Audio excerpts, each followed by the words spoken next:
Здравейте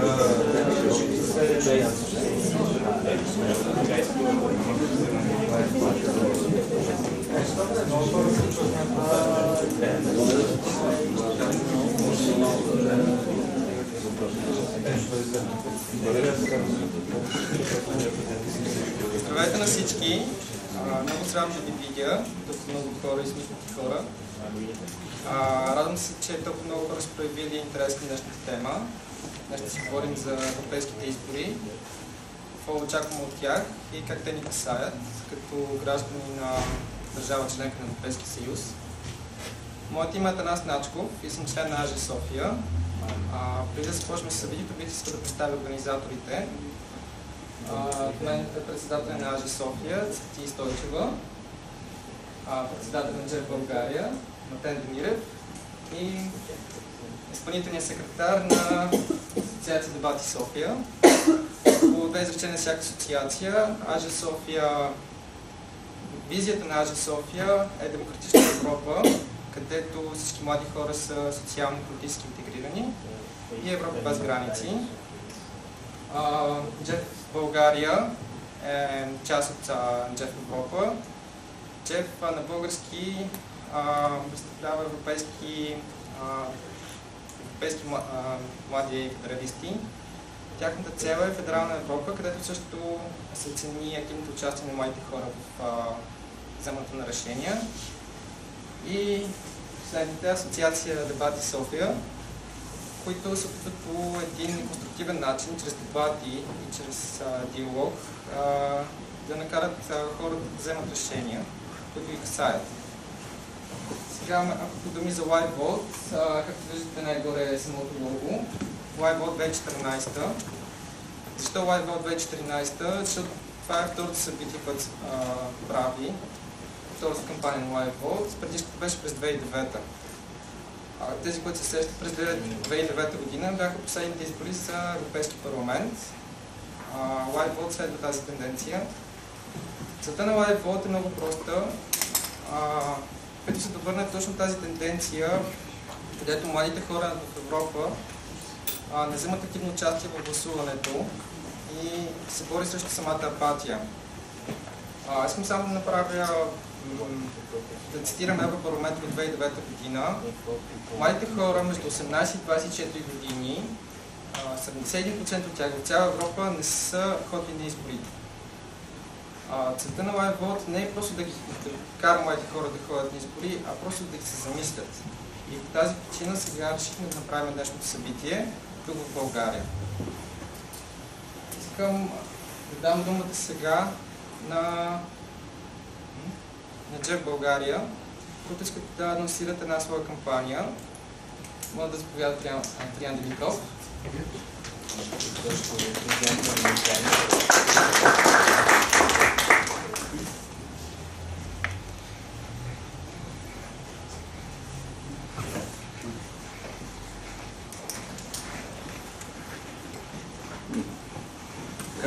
Здравейте, ние сме Джеф България, Европейското младежко движение.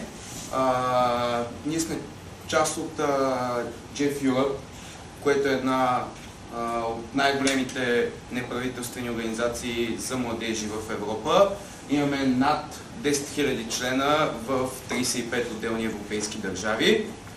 И целта на нашата организация е една федерална Европа като гарант за едно мирно, справедливо и демократично общество в Европа. Как работим ние и разпространяваме идеите си? Основното нещо, което е голяма част от нашите дейности, са така наречените улични акции, където ние отиваме до хората на улицата и представяме нашите идеи, нашата платформа, нашите програми за бъдещето на Европа. Друга важна част от нашите дейности са международните семинари, които организираме в различни европейски държави през цялата година, които са един много добър форум, в който младите хора от цяла Европа могат да обменят идеи, опит, да споделят своите виждания за бъдещето на Европейския съюз и да бъдат от помощ както на своите държави, така и на Европа като цяло. Също така, Jeff Europe има и едно многоязично интернет списание thenewfederalist.eu, където всеки член на организацията може да напише статия, да сподели мнението си, без цензура, без външна редакция, просто неговото мнение по наболели теми. Сега ще ви представя нашата кампания да придвижим Европа напред, която е за тези евроизбори. В какво се състои тази кампания? Кампанията ще бъде над 1000 събития в цяла Европа, които целят да информират младите хора защо трябва да се гласува на европейските избори и защо трябва да се гласува за една федерална Европа, както и за важността на самия избор.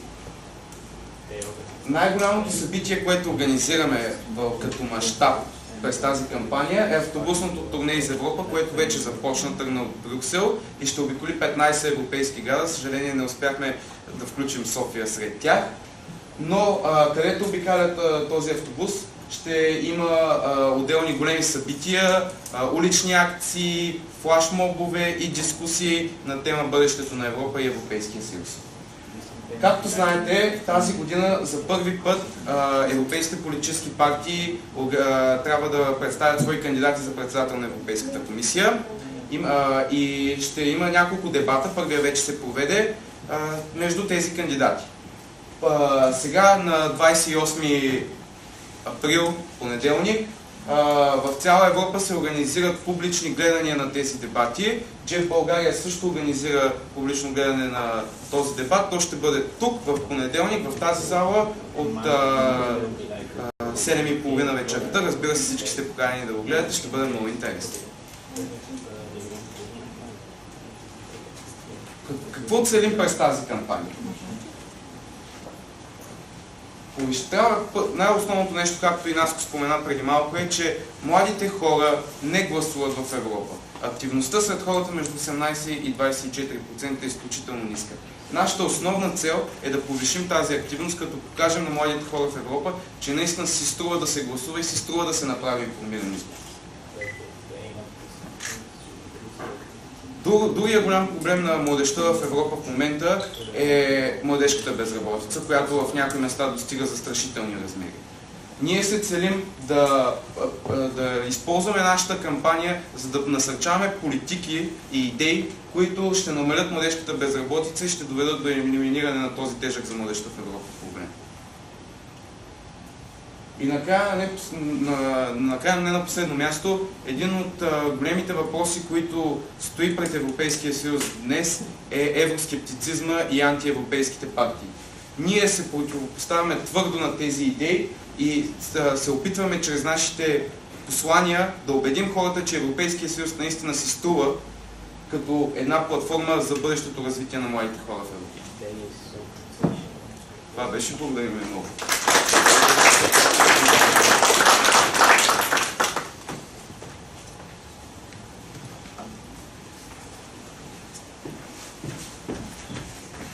И сега искам да продължа да представя програмата за днес. Започнем буквално от 1 часа, но цялата се направят на времето. Това, което сме приготвили днес, този следобед, са няколко панела. Най-напред ще започнем с един дебат, организиран от Асоциация Дебати София. Темата на дебата ще бъде за или против задължителното гласуване. Темата е важна. Разбира се, става въпрос в контекста на европейските избори. Темата е важна, но по-скоро избрахме тази тема, защото смятаме, че ще изникнат доста общовалентни въпроси. След този дебат ще направим една кратка пауза. Отвън ще можете да се насладите на кафе и вода, които сме приготвили. След това ще продължим с дискусия. Може ли някакво думи за дискусията? Добре. След това ще има дискусия. Искаме дебата да бъде не само част от тези, които са се подготвили днес, ами да бъде разширен към всички останали хора, които днес са дошли, към всички вас. И точно в този панел ще имате възможността да се включите и ще го направим по един доста интерактивен начин, след който отново ще направим една кратка почивка, 3 часа, и след това ще продължим с един друг проект, доста интересен, който се нарича Европа на релси. Или поне така си го превеждам на български, от английски Europe on Track. Има специално гости, ако може да станат да го представим.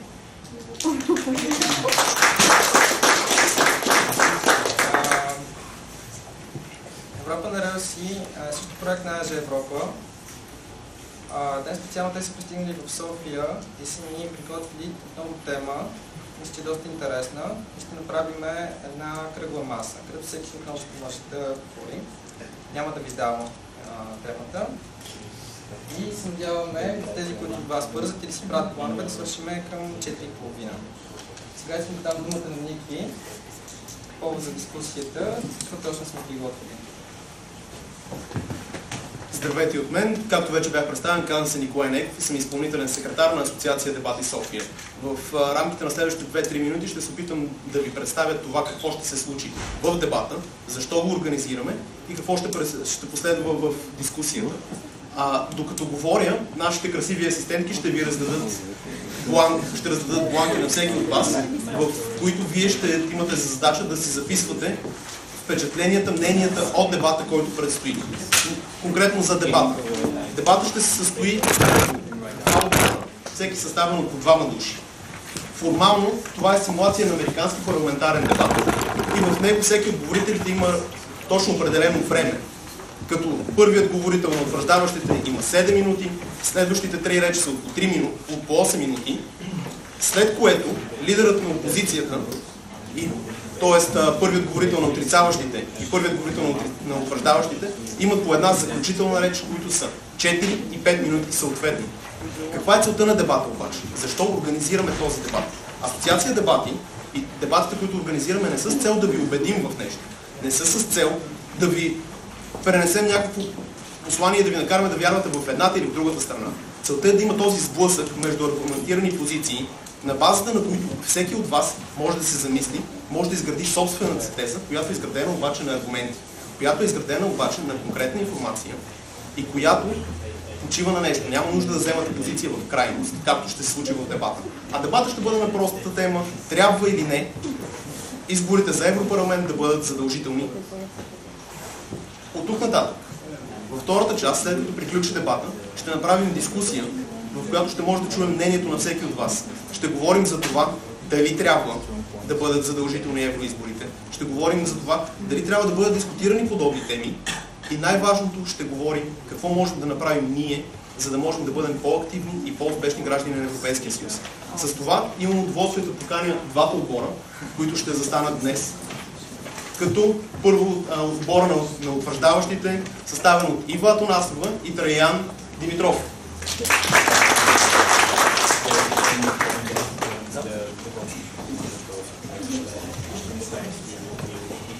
Отбора на отрицаващите Стефан Стефанов и Петко Иванов.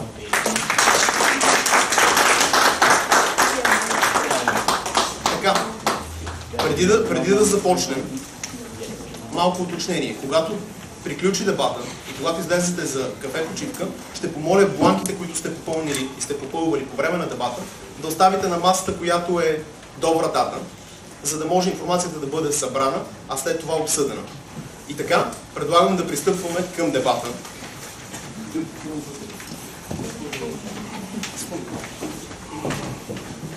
Извиняй. Може би само един бърз въпрос, защото може би за самата бланка да обясните силни страни възможности и силни страни на кое? Може би леко да обясните. Значи, тези бланки, тяхната идея не е просто да ги попълните, после не да ги съберете. Марта, искаш ли да излезеш да обясниш?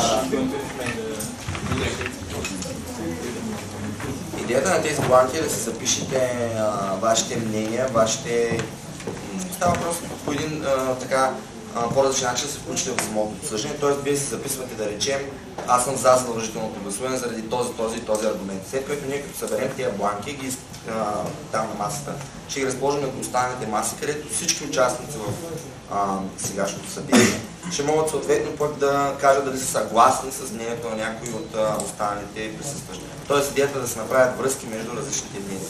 Първо аз пиша, че съм за задължително гласуване заради една, две, три причини. После, да речем, Ники излиза и казва, да бе, човек, обаче едно, две, три причини мен не ми харесват и аз казвам, че едно, две, три е нещо друго.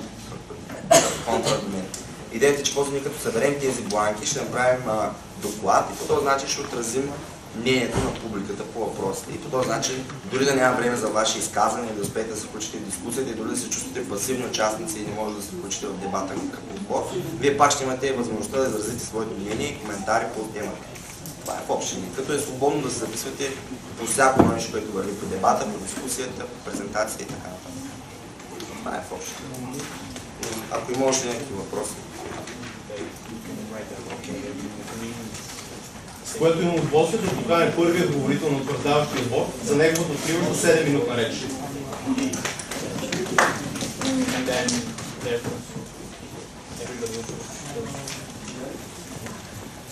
Здравейте, казвам се Брен Петров, съм министър-председател към следващата страна. Днес с вас ще си говорим за задължителното гласуване в рамките на европейските избори. На първо място е важно да си обясним какво ще представлява самото задължително гласуване. То е метод на гласуване, при който избирателите са задължени да отидат в деня на изборите и да пуснат своята бюлетина в урната.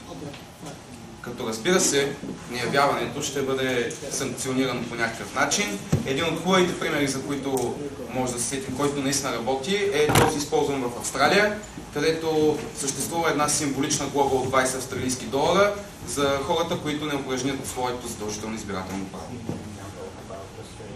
Но тук идваме на въпроса защо ни е необходимо задължителното гласуване в рамките на Европейския съюз. Един от интересните факти и една от интересните тенденции на процеса на европейска интеграция е, че откакто Европейския съюз, Европейския парламент е изборен орган, който се избира директно от избирателите в цяла Европа, неговата легитимност се е увеличила неимоверно. От 1979 година, когато са първите избори, той е един по-скоро съвещателен орган. Днес обаче с последните изменения на нормативната уредба на Съюза и най-вече с приетите в Лисабон през 2009 година изменения към договора за Европейския съюз и договора за функциониране на Европейския съюз, парламентът придоби нови правомощия в процеса на взимане на решения, в някои вътрешни политики, в политиката на външните работи и отбраната и в много други. Наблюдаваме обаче един парадокс. Активността на гражданите за европейските избори продължава да спада. От над 60% на първите избори през 1979 година, тя на изборите през 2009 беше едва 43,24% на европейско ниво, а наблюдавахме и примери като Словакия, където беше под 20%, или Латвия, където беше 20,5%. От друга страна, страни като Белгия, където гласуването е задължително, активността винаги е била над 90%, което ни показва, че повечето гласоподаватели наистина се интересуват и ще дадат гласа си, ако е задължително. Но какво ще помогне на задължителното гласуване за решаването на проблемите на Европейския съюз днес? Един от най-големите проблеми, който наблюдаваме в Европейския съюз, който е и следствие от липсата на активност на европейските избори, е така наречената криза на активността, която води до криза на легитимността. Просто по-малко хора вече вярват в Европейския съюз. Какво може да помогне задължителното гласуване за това? Привличането на хората към урните чрез задължителното гласуване ще възстанови тази изгубена духовна и нравствена връзка между гражданите електори от една страна и техните представители политици в Брюксел и в Страсбург. Тази връзка ще даде и повече възможност за търсене на отговорност в процеса на взимане на решения на самите политици. От друга страна, много хора не се интересуват. Те са аполитични. Защо задължителното гласуване ще им спомогне за информирания избор? Според една теория на избора на Уилям Гласър, и ако може да цитирам, независимо дали вие лично гласувате или не, тези, които влязат в парламента, ще определят колко пари вие получавате колко пари вие ще плащате и за какво те ще харчат вашите пари. Затова задължителното гласуване би спомогнало да се направи един информиран избор. Това не е нещо, което е толкова сложно за обяснение. То е една човешка природа. Изправен пред задължителен избор, човек винаги ще се информира, ще види своите възможности и сам ще прецени кой е по-добрият избор за него самия като индивид.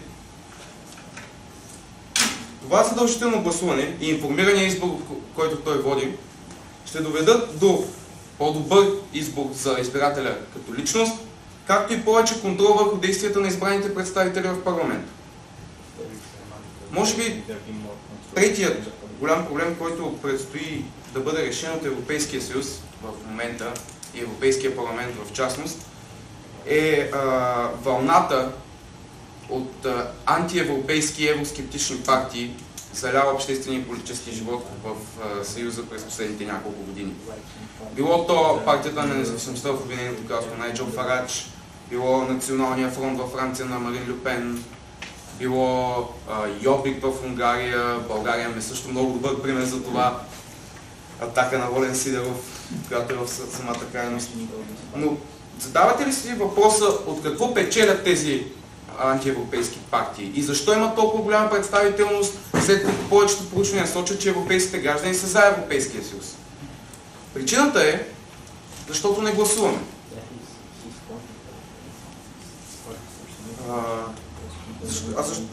Тези партии имат блок от избиратели, който е стегнат, който винаги отива да гласува, но е малоброен. Нашата неактивност води до по-голяма представителност на тях в парламента. Какво може да помогне задължителното гласуване за разрешаване на този проблем? На първо място, както споменах вече, тези партии имат малък брой избиратели. По-голяма активност, провокирана от задължителното гласуване, ще доведе до повече гласове в полза на проевропейските партии, което от страна ще намали влиянието на тези антиевропейски движения в процеса на интеграция. Също така, задължителното гласуване ще спомогне на повече от гражданите и избирателите да открият това, което Европа наистина прави за тях. Ще им помогне със своя информиран избор да открият, че Европа наистина ще им помогне, че тя е най-важната алтернатива от всички представени за развитието на тях в бъдеще. И ще подпомогне за засилване на процеса на интеграция, започнал преди 50 години и достигнал до един много напреднал етап. Надявам се, че ще продължи и за бъдеще. Благодаря ви много. За което имам удоволствието да поканя първият говорително отрицаващ отбор за неговата 8-минутна реч. Здравейте, аз съм Стефан Стефанов и съм първият говорител на опозицията в днешният дебат. Правителството ни разказа за задължителното гласуване, като го определи като такова, в което всеки един човек в денят на изборите трябва да отиде и да пусне своята бюлетина. И също така, ако не направи това, той ще бъде санкциониран. Трябва обаче да знаем, че ние живеем в един съюз, в който ще живеят най-различни хора. Така направено задължителното гласуване ще дискриминира определени части от населението. Религиозни организации, за които политическото гласуване е забранено, хора, които са на много голяма възраст, над 70 години, и за тях ще бъде голям проблем да отидат до местата за гласуване. Също така това ще създаде и проблеми за хората, които са в чужбина. По какъв начин точно ще бъдат дадени тези им, ще бъдат задължени да дадат своите такси. Казахте, че задължителното гласуване ще е проблем за, примерно, трудно подвижни възрастни избиратели. Този проблем вече е решен, тъй като и сега има така наречените подвижни секции, има възможности, технологиите са достатъчно развити да се развие интернет гласуване, така че не виждам това каква е връзката му с задължителното гласуване. То сега го има и като проблем. Да, благодаря ви.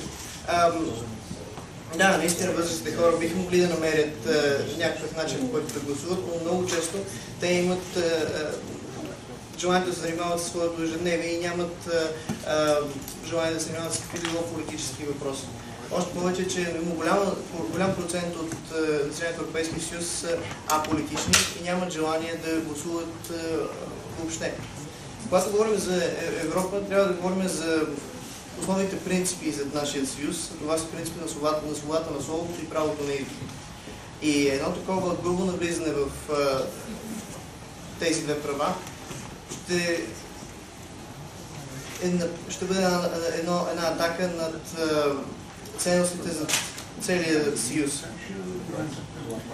Говорихте също така, че в Люксембург и в Белгия това е било изключително успешно, защото наистина голям процент от хората гласуват.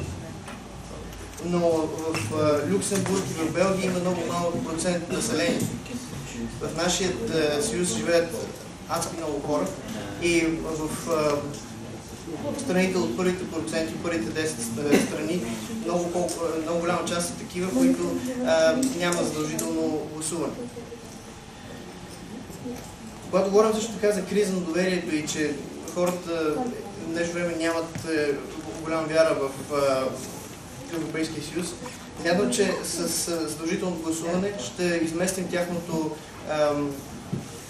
тяхното доверие и ще ги накараме да повярват в институции. Когато говорим също така, че задължителното гласуване ще създаде връзка между избирателите, това отново не е адекватно, тъй като и в момента има такава връзка. Когато гласуваш, ти избираш хората, които те представят. Това, че ще има по-голям процент хора, които гласуват, означава, че ще промени по какъвто и да било начин корена на тази връзка между избирателите и представителите. Също така, бихме искали да адресираме на този проблем, че когато има задължително гласуване, например в Австралия, което вие дадохте, около 10%, понякога и повече, с така наречения магарешки вод или АБВ вод, в който хората избират коя да е партия на случайен принцип и не правят какъв и да било информиран избор. Също така, в този момент, хората, които гласуват, го правят след продължителен анализ на политиките и практиките, които представят партиите. Много често, след задължителното гласуване, новите избиратели гласуват само на база името на партията и като цяло спектъра, в който тя се намира, което в никакъв случай не може да го наречем информиран вот. Когато се въведе задължителния вот, стремежът на партиите да бъдат по-отворени към повече избиратели ще води до един популизъм и тривиалност на политиката. Когато имаме задължително гласуване за всеки един човек в държавата, всички партии, които и от целия спектър на политическата палитра, ще се стремят да представят възможно най-общи и възможно най-близки политики, за да могат да приобщят към себе си най-големия брой избиратели. Това е нещо, което се е случило в Белгия и в Люксембург.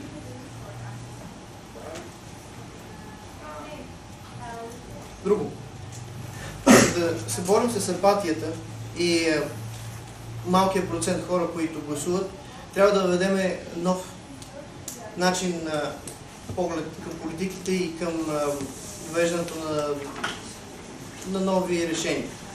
Трябва да имаме нови, ясни, конкретни политики, които са разбираеми и стимулират интересът как се управлява и развива Европейския съюз и държавите като цяло.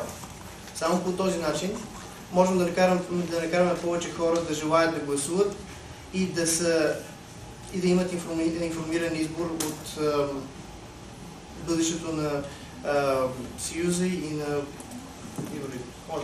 В началото на своята реч вие казахте, че някои религиозни организации забраняват гласуването на своите членове. Бихте ли посочили такива? Разбира се, такива организации са свидетелите на Йехова, амишите и също така някои други християнски организации, като Хемонхот. Когато слагаме задължително гласуване, ние превръщаме гласуването в едно тривиално задължение на хората. През из цялата история на човечеството сме имали най-различни движения за демократизация на вота и на това колкото се може повече хора да гласуват. В центърът на идеята за гласуване и за демократичност е правото на избор. Правото да дадеш своето одобрение или своят протестен вод на избираемите партии и представители. Задължавайки хората да гласуват, ние ще премахнем едно от техните права, а точно правото на слово, правото да не говориш. Защото правото да не изразяваш своето мнение е част от правото на слово. Благодаря. Благодарим и ние. Ред на вторият говорител на утвърждаващия отбор за нейната 8-минутна реч.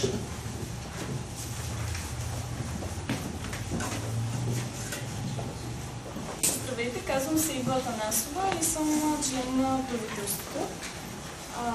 Няколко пункта бяха засегнати в речта на на лидера на опозицията. Основното беше, че задължителното гласуване ще премахне възможността за право на избор и ще засегне свободата на словото. Това може да бъде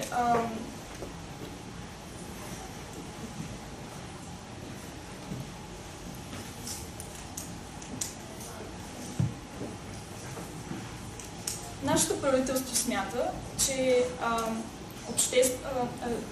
според теорията на Жан-Жак Русо, а именно обществения договор,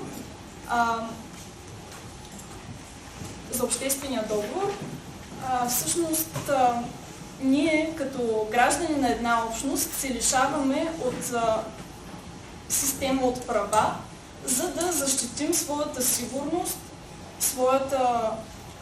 своят ред в обществото и по този начин, чрез ограничаване на тези права, всъщност имаме възможност да придобием нещо много по-ценно в нашето общество, а именно сигурност, прогрес, задълбочаване на интеграцията. Как може това да бъде постигнато?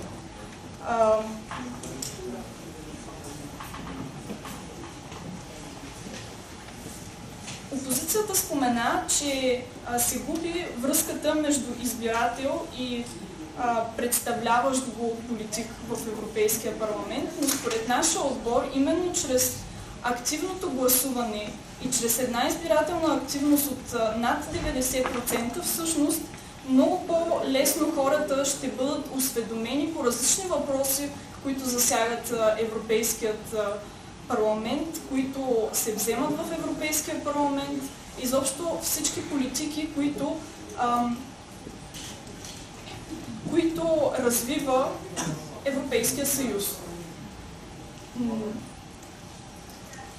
Теорията на избора на Уилям Гластър представя информация как, когато сме задължени да направим избор, той никога не е случайен, а винаги е мотивиран от някаква информация, която ние сме натрупали.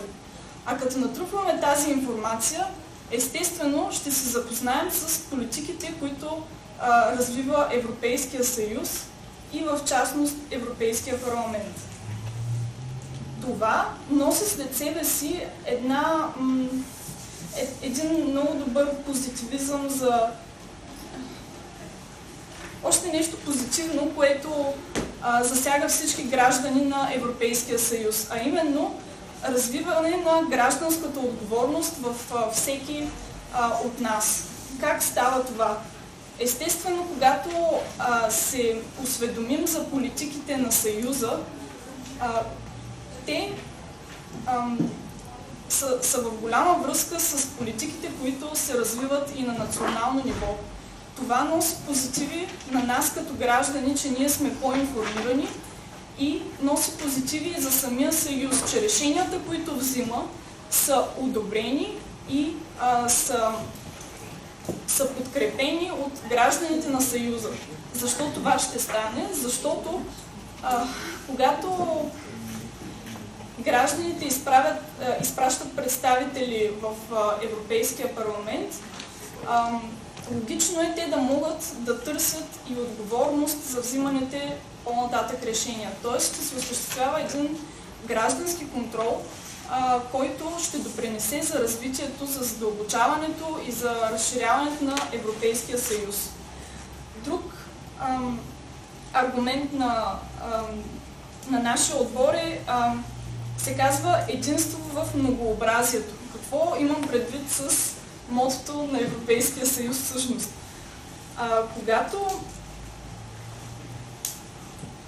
Когато се гласува задължително, ще има представители на всички групи, на всички държави съответно и всички групи в общността,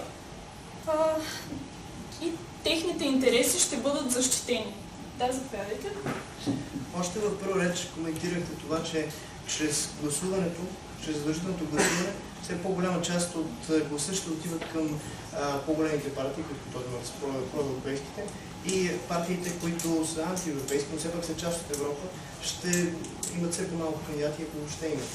Това не означава ли, че ще има по-малък спектър от идеи в Съюза? Напротив, ние смятаме, че ще има многообразие, но естествено ще наделяват представителите, които са проевропейски настроени, защото в лявото и дясното политическо пространство има такива групи, които не са привърженици на развитието на Европейския съюз, на задълбочаващата се интеграция. С повишаване на гражданската активност, на отговорността, с повишаване на представителството в Европейският парламент, всъщност ще се постигне единство, но то ще засяга както едните интереси, така и другите. Той ще се постигне баланс на тези интереси. Вие споменахте за магарешкия вод. Всъщност той обаче е само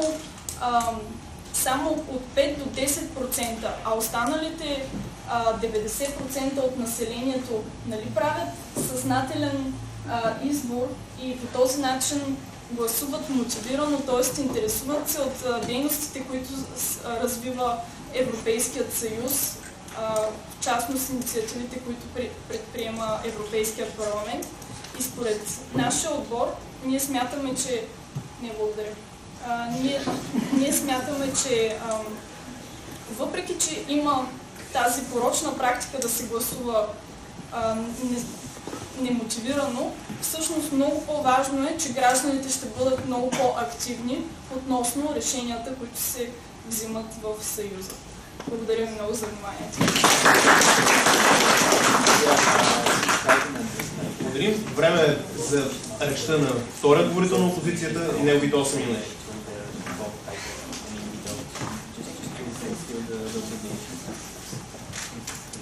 Благодаря за речта на министъра на правителството. Аз казвам Петко Иванов и съм втория член на опозицията. Искам на първо място да обобщя за какво всъщност ще говоря. Ще кажа на първо място това, че от една страна статуквото, което е в момента, всъщност е по-добрият вариант и би довел до всъщност едно по-добро представителство в Европейския парламент, едни по-добри решения и една по-добра Европа в бъдеще и как всъщност задължаването на хората да гласуват и практиката изобщо за задължително гласуване дава едни сравнително слаби резултати, не е достатъчно добре ефективна и като цяло не води до по-добро, нали, общество, по-добри решения. На първо място ще започна с това, което каза лидера на опозицията, че всъщност при въвеждане на задължително гласуване от една страна се нарушава правото на избор. Правото на избор е така основното правило, което всъщност е заложено в европейските ценности. Няма как едно право на избор да се превърне в задължение. Понеже самото право на избор, то просто е елементарен принцип на демокрацията, като ние всъщност, нали, целта на изборите е точно това, да се проведат демократични избори, да се предоставят, така да се изберат едни хора, които наистина ще представят интереси на хора. Няма начин това право да бъде превърнато в задължение, защото то просто губи смисъла си на право. Другото, което спомена лидера, е свободата на словото. Едно от най-важните неща за свободата на словото е именно правото да замълчиш. Правителството спомена, че голяма част от гражданите в момента са аполитични. Защо ние трябва по някакъв начин да ги задължаваме те да станат политични? След като това е тяхния свободен избор, те имат правото да замълчат, имат право да не ходят да гласуват и да запазят това свое право. Друго, което искам да обърна внимание, правителството каза, че всъщност се намаля се, така ще кажа, процента при задължително гласуване на малките партии, които са антиевропейски настроени. Да, има такива партии, но в крайна сметка това са тяхното мнение. Не виждам защо по някакъв начин трябва да ги ограничаваме и да всъщност да има по-голяма представителство на европейски представени партии. В крайна сметка всеки има право да изяви своето мнение, всеки има право да излучи свой представител и той адекватно да защити. При въвеждане на задължително гласуване в повечето страни се наблюдава именно това, както каза и члена на лидера на опозицията, че се увеличава се процентното отношение на хора, които гласуват за най-популярните партии. Тоест партиите, които са на границата да излучат свой представител, депутат в Европейския парламент, те ще загубят това свое право. Въпреки че тяхните граждани, те са активни, те имат желание да излучат такъв депутат, който да защити тяхните права. Защо трябва да правим така, че да се увеличава пропорционалното отношение на по-популярните партии и да загубят всъщност хората, които наистина имат желание да излучат свой представител, да загубят това свое право и да не могат да го излучат. На друго място, вие споменахте, че задължителното гласуване, при незадължително гласуване всъщност и неявяване на изборния ден и пускане на бюлетина ще бъдат въведени глоби. Да, в сравнително всички страни има въведена някаква форма на глоба, където има задължително гласуване, но всъщност каква е ефективността на тази глоба? Ефективността е почти нулева. Вие дадохте пример с Белгия. Да, там има като задължително гласуване, дадохте пример с Белгия. Да, там също има глоба, но каква е ефективността на глобата? От 2003 година на практика няма нито един реално глобен човек, защото просто не се струва, прокуратурата не иска да преследва тези хора и не иска да се занимава. Всъщност, реално, в почти всички държави, където е задължително гласуване, имаш право чрез аргументирано обяснение за това, защо не искаш да гласуваш, ти да нямаш право да гласуваш. Също така в много страни, където има задължително гласуване, трябва предварително ти да се впишеш в избирателните списъци, т.е. да съществуваш там. Ако ти нямаш желание, ти можеш да се впишеш за тези списъци. Не виждам защо хора, които нямат желание, трябва да бъдат задължани да гласуват. На практика единствените места, където работят някакви санкции, това са Северна Корея и Демократична република Конго, което мисля, че по никакъв начин не могат в една демократична страни като Европейския съюз да бъдат въведени подобни санкции. Искам да дам също така и пример за това как въведението искам да дам така български пример. Да, много страни са пробвали задължително гласуване. България също е една от тези страни. По време на 1919 има сериозни обсъждания да се въведе задължително гласуване. В крайна сметка се въвежда такова задължително гласуване през 1920. И да, наблюдаваме едно така скромно увеличаване на избирателната активност от 20%, но какво наблюдаваме още? Наблюдаваме изключително висок процент на невалидни бюлетини, изключително висок процент на, както каза моя партньор, магарешко гласуване, азбучно гласуване. Това означава, че хората просто отиват и зачерпят първата опция, която видят, или някое име, което им звучи добре. Също така наблюдаваме така наречената непропорционална легитимност. Тоест партиите, които са най-популярни, за тях са необходими по-малко гласове, за да излъчат един свой, така да се каже, депутат в правителството. И по този начин в случая БЗНС получава общо взето разликите 25%, те са 25% по-малко гласове, взимат на практика един депутат. При въвеждането на едно такова гласуване, малките партии, които нямат възможност, всъщност ще изгубят това свое право.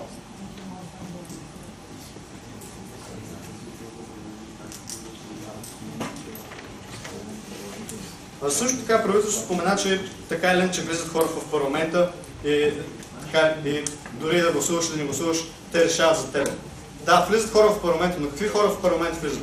Влизат хора, които са излъчени от хора, които наистина имат интерес, които имат едно сериозен интерес към политиката. Те отиват да гласуват не случайно, защото искат да бъдат представени от хора, които всъщност подкрепят. Ако просто хората отиват да гласуват, те няма да станат по-заинтересовани. Те просто ще идат и ще пуснат бюлетина. Не, благодаря. И това всъщност ще намали процентното отношение на хората, които са заинтересовани, и то ще бъде заместено от гласовете и представители на хора, които не са заинтересовани, а просто гласуват заради самата причина, че са задължени. Тоест, решенията, които ще се взимат в Европейския парламент, няма да бъдат наистина действителност от хората, които се интересуват от тези решения, които подкрепят, а ще бъдат едни решения, които са сравнително хора, които нямат такъв голям интерес, ще подкрепят интересите. Също така, моят партньор каза, че се увеличи популистската политика, няма да има реални политики, които реално защитават интереси на дадени хора, а ще има едни политики, които просто привличат голям вод. Освен това, при задължителното гласуване, понеже то облагодетелства някои партии, които вече казах имат по-голямо процентно отношение, то е много трудно всъщност да се махне. Да, някои страни има това гласуване, но след като партията, която е на власт, е добре за нея това задължително гласуване, то е много трудно да бъде премахнато. Благодаря. Благодарим и ние. Време е за обобщителните речи, в които първо лидерът на опозицията или първият говорител на отрицаващия отбор ще направи резюме на дебата и ще ни обясните защо тяхната страна печели.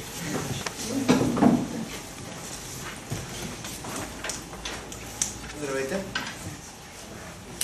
Днес имахме дебат на тема задължителното гласуване в Европейския съюз.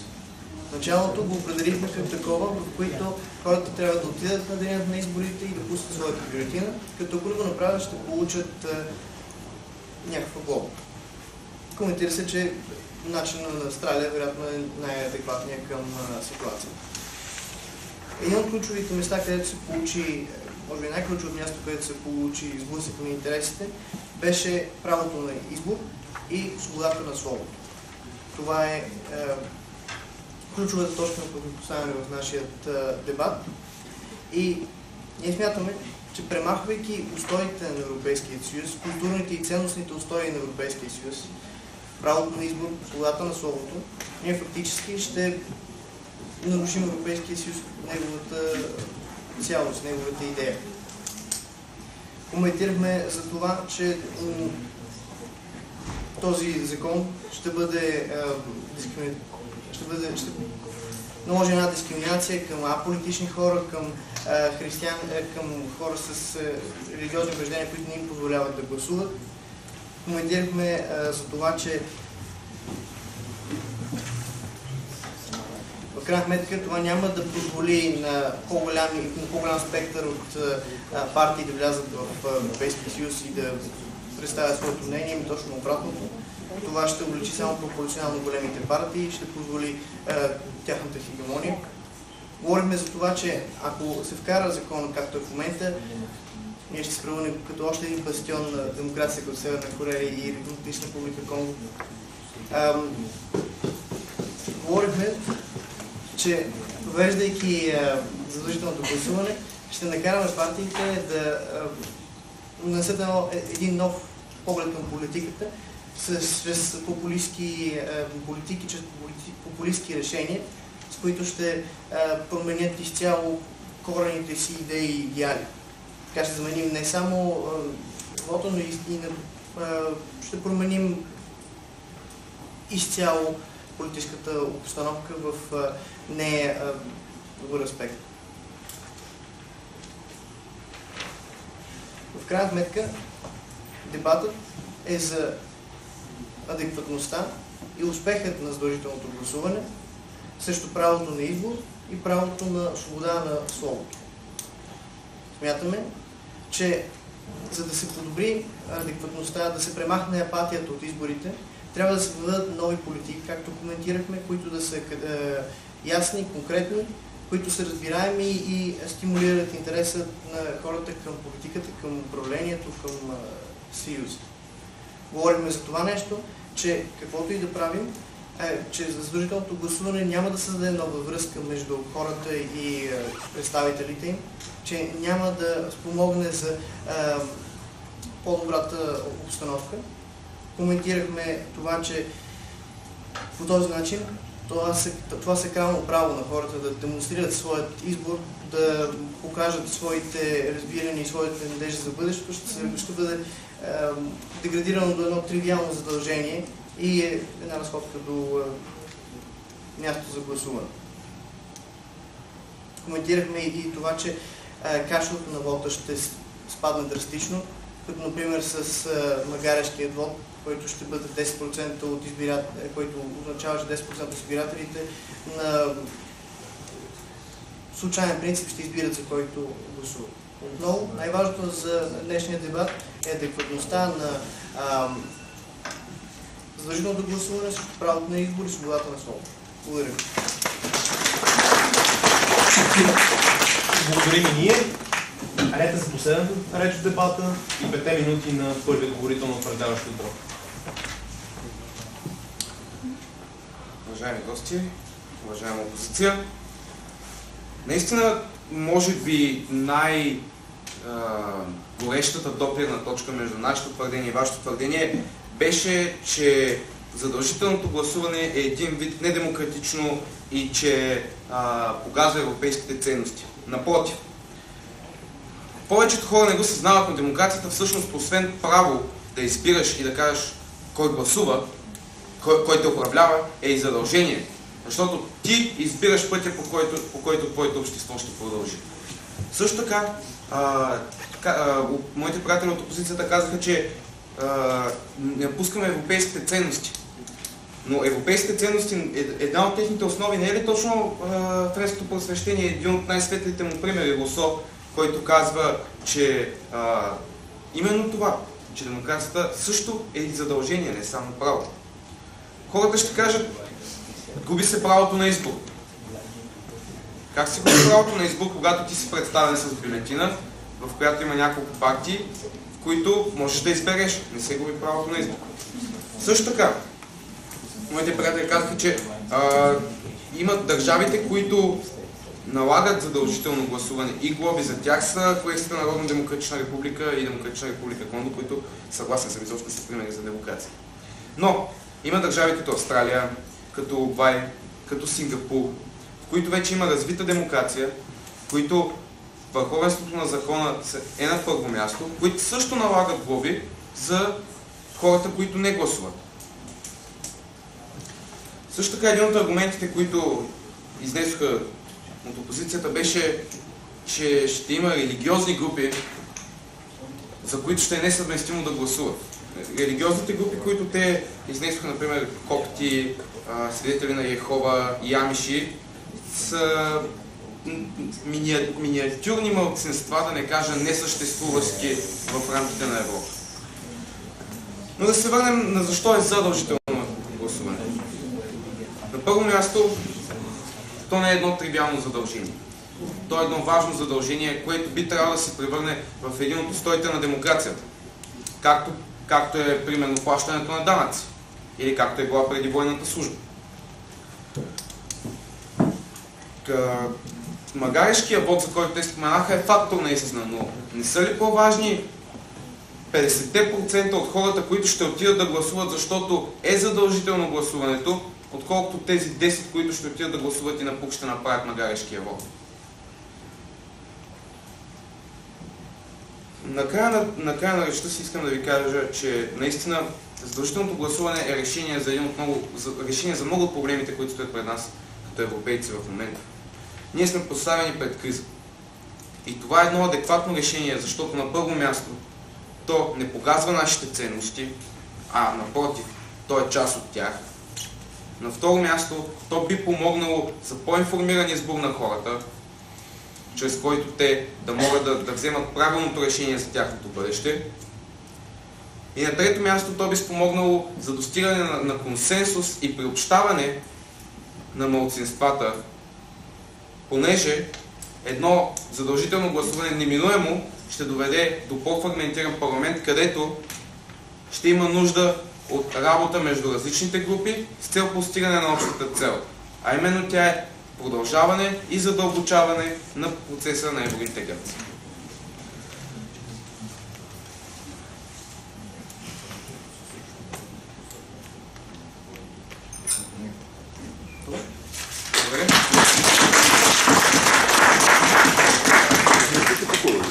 Благодарим за дебата и ще помоля представителите от двата отбора да се стиснат ръцете. Това, което е много важно, трябва всички да знаете, че в този дебат те не защитаваха личните си позиции. Те на случайен принцип бяха избрани да участват в двата отбора. Така че сега предлагам да направим кратка дискусия, в която вие ще имате възможност да зададете въпроси към тях. След това ще излезем за почивката, след което ще продължим с вече дискусия на базата на попълнените от вас бланки и на всичко това, което ще говорим по темата, защо го направихме. Така, сега всеки от вас има възможност да зададе въпроси към участниците на базата на това какво са чули, какво мислят по темата, но ще помоля да бъдем кратки. Здравейте всички, аз се казвам Ивайло Найденов. Имам един въпрос към уважаемото правителство във връзка с заключителната реч на министър-председателя и неговото последно твърдение, че задължителното гласуване ще доведе до един по-фрагментарен парламент. Как ще се случи това нещо, при условие, че се увеличава избирателната активност, да кажем, че недействителните бюлетини са малко, т.е. няма да повлияят на статистическата извадка.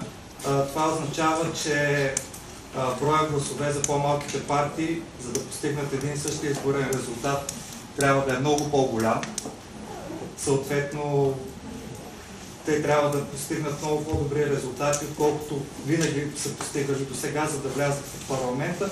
Как задължителното гласуване ще доведе до по-фрагментарен парламент? Ами последния начин, когато имаме задължително гласуване, когато повече хора отидат да гласуват, те ще гласуват за представената партия или листа, която най-много отговаря на техните интереси, на техните виждания за бъдещето.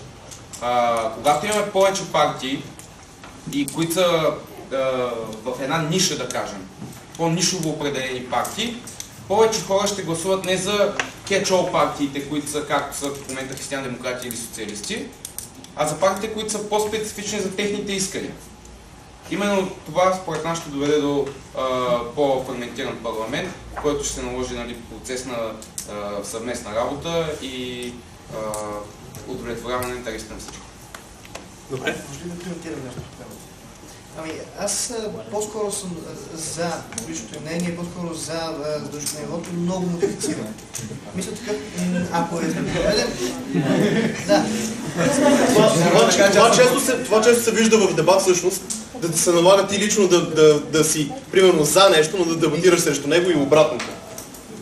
Но много важно как ще се въведе. И наистина задължителното гласуване, това е най-важно. Въведен по този начин, непонятно, че ще доведе до фрагментиран парламент, точно обратното. Ще имат монолитни партии, като в щатите. Но ако бъде въведен с едно допълнение, това да можеш да си слагаш, подредаш партии. Тоест, първо гласът ти е за най-малката партия, която харесваш, но ако тя не влезе, гласът минава за следващата и така нататък. Има няколко страни в света, които правят този модел и резултатът от него е, че има много повече представени партии. Най-малкото, когато тази монолитна партия е избрана в парламента, се вижда, че с аджба 20 и 10% от нейния вод идва от една малка партия, която сама не е могла да влезе в парламент.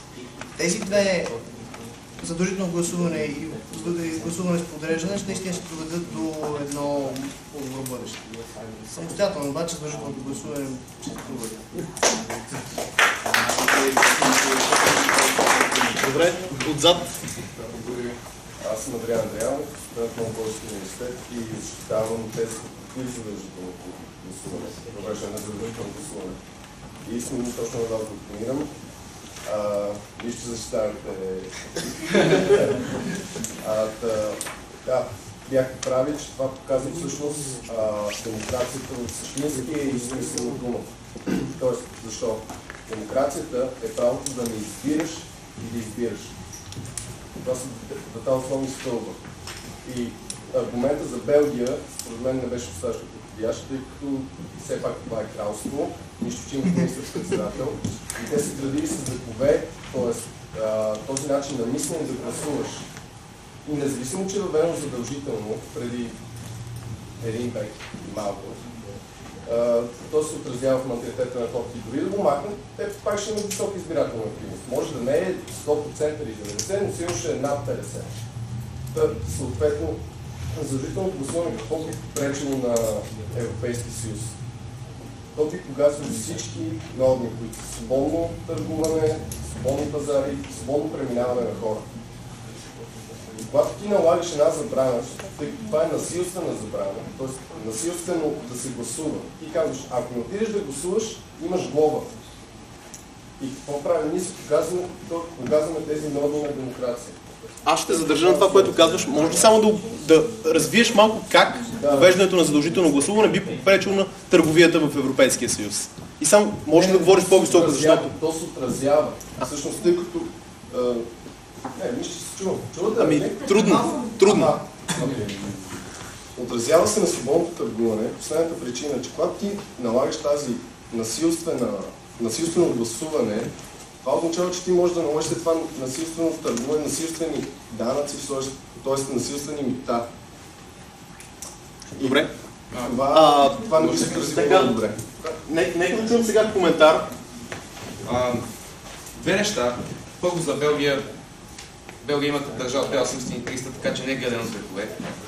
Второ, защо използвахме Белгия? Белгия използвахме като пример, първо защото има задължително гласуване и то от доста време.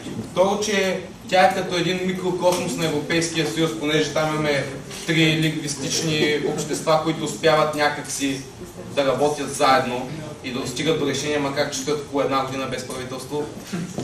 И второто нещо е, че не трябва да се бърка политиката с икономиката. Основното нещо на Европейския съюз е свободната стопанска инициатива.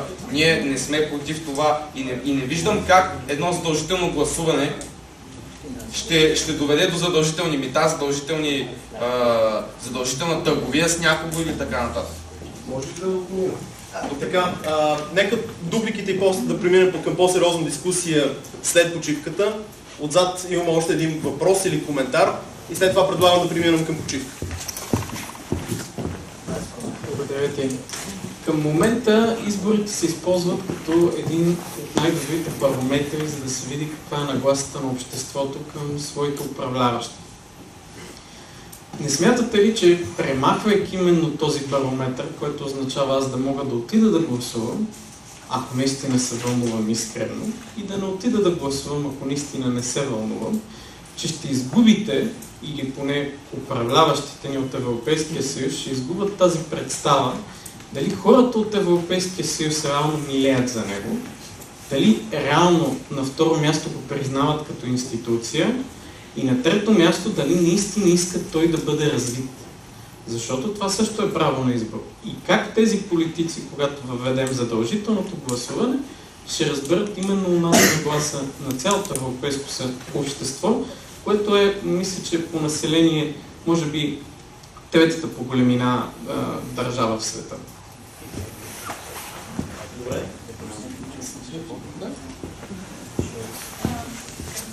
В човешката природа е всъщност заложена съпротивата срещу промени. Нормално е в едно общество като европейското, което е създадено адхок, т.е. създадено е чрез